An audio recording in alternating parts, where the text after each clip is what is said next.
I walk this earth like a god. Charles Martin. He has a fight coming up against Adam Kownacki on September the 8th on the Sean Porter vs Danny Garcia WBC welterweight world title event in Brooklyn, New York. And he was interviewed briefly by Sky Sports and he went into quite a lot of things, but there were some bits in here where I was quite interested in, where he spoke about his fight with Anthony Joshua and some of the changes that he's done since that fight. A lot of things happened, maybe in camp, all that kind of thing, which in his mind contributed to what happened in the ring against Anthony Joshua, where Charles Martin lost his IBF World Heavyweight title. So Anthony Joshua became a World Heavyweight champion for the first time. And this is what Charles Martin had to say about that Anthony Joshua fight. That wasn't a fight. I don't consider that a fight, man. He never saw me. That was no Charles Martin. People don't know. That's why a lot of people that were with me aren't around me now. Dumb decisions cost people their jobs.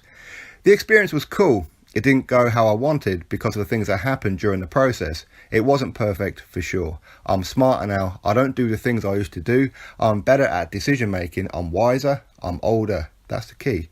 And for sure, I would love to go back to the UK. There's good people in the UK, absolutely. And I have no regrets. A loss can certainly make you stronger. I believe so. That's true. You've got to face things and grow from them. I had to find a new team. You know what I mean? The people I was with weren't all for the team. So I switched people and now got a new stable. Now the team has a good chemistry. We click, we vibe. I'll work my way back up. It ain't no thing, but a guarantee. That's Charles Martin's statement. As I said, he did go into some other bits as well about various other things like his hip-hop rap career, if you can call it that, after the Anthony Joshua defeat, where there were some other things as well, where allegedly he was putting some gear up his nose, some narcotics, shall we say. But that wasn't mentioned in this article, but he did say about his rap career, it was purely just a hobby, and it's not something that he's taking serious, and he can't do that plus boxing, so he's concentrating on boxing, but may revisit that at some point.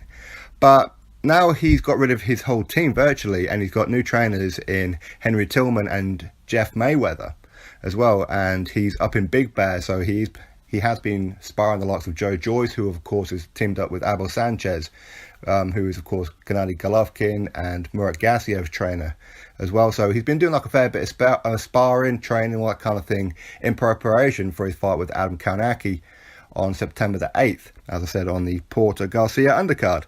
Now, I can kind of understand where he's coming from. Sometimes a defeat makes you reflect and see some of the things that maybe you probably weren't seeing before, where things weren't going well in training or whatever it may be. But to be honest, I mean, he's saying that mistakes were made. I'm not too sure exactly what he could mean, because it was only a 2-rounder, well, 1.5 rounds, where the first fight was, the first round was like a feeling out process for Joshua, but he certainly won it. And I don't even recall Charles Martin even landing a punch on Joshua, to be honest. Second round, Anthony Joshua counters him and drops Charles Martin to the floor. He nods his head, he smiles, he gets back up. A few seconds later, he gets caught again, he goes down, he sits on his backside, looking up, smiling at the referee. The referee's counting quite clearly, and at the count of 9, he decides to try and stand up on his feet and then complains that the referee didn't give him enough time.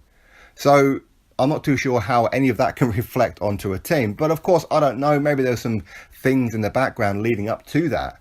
Maybe it was decisions of him, maybe the training, maybe the altitude, maybe him going to the UK, maybe too late or too early, or he peaked too quick, whatever it may be. There's plenty of things that could contribute to all this, of course.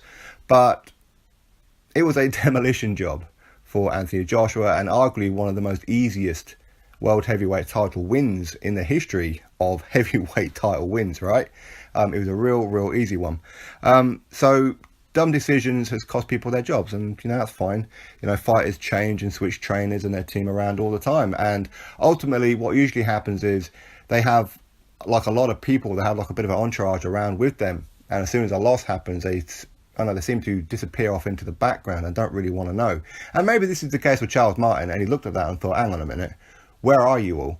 So now he's got rid of all them, and now he's with Jeff Mayweather and all that kind of thing. So Yeah, I mean, that's fine. And for him to say that people didn't see him, well, we saw him. I mean, he gave one of the best speeches on Behind the Gloves, or The Gloves Are Off even, with Johnny Nelson and Anthony Joshua, where I walked this earth like a god. And it was one of the best liners that I think I've heard in boxing. And his ring entrance as well was absolutely phenomenal. You know, he was dressed as a Prince of England, Prince Charles Martin. So, I mean, he, for all intents and purposes, he looked the part, he acted the part, he spoke the part, in right the way down to his ring entrance. He really did. And he was a bit of an unknown commodity at the time. Not many people knew him.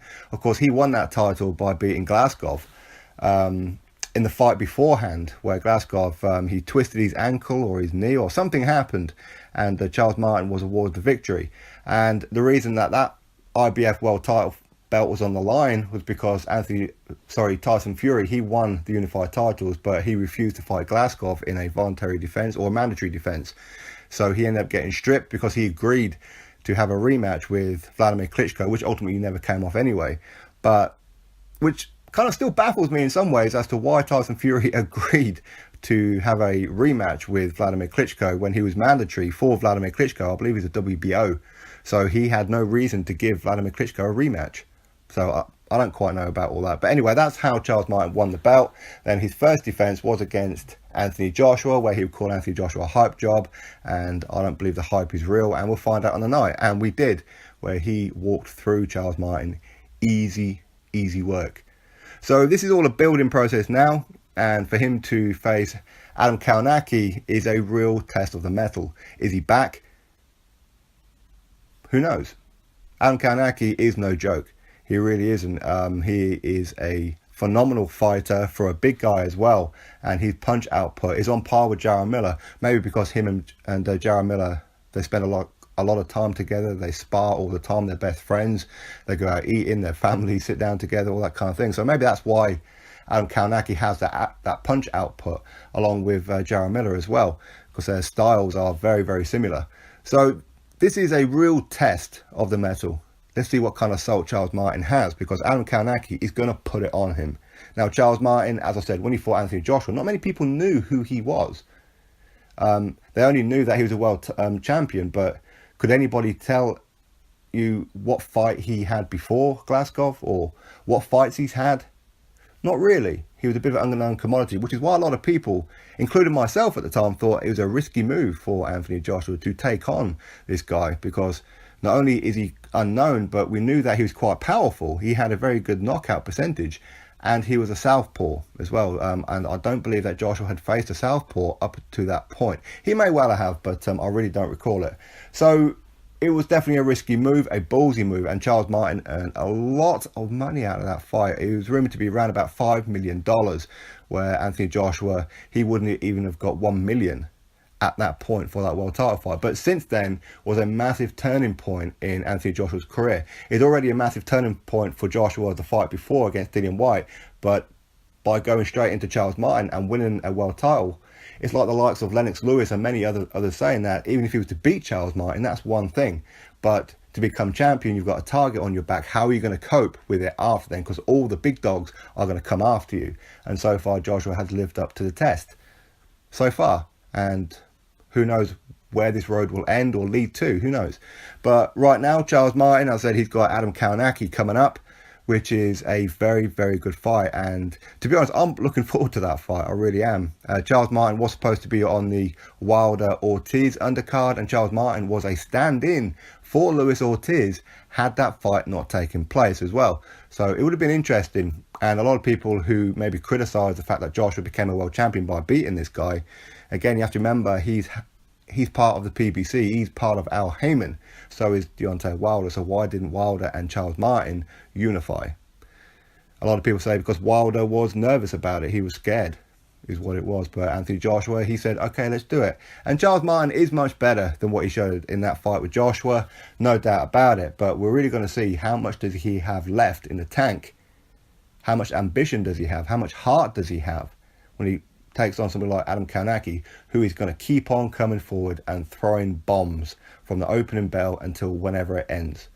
But anyway, that's Charles Martin's statement. You drop your thoughts below, click that thumbs up, subscribe. Catch you all on the next video.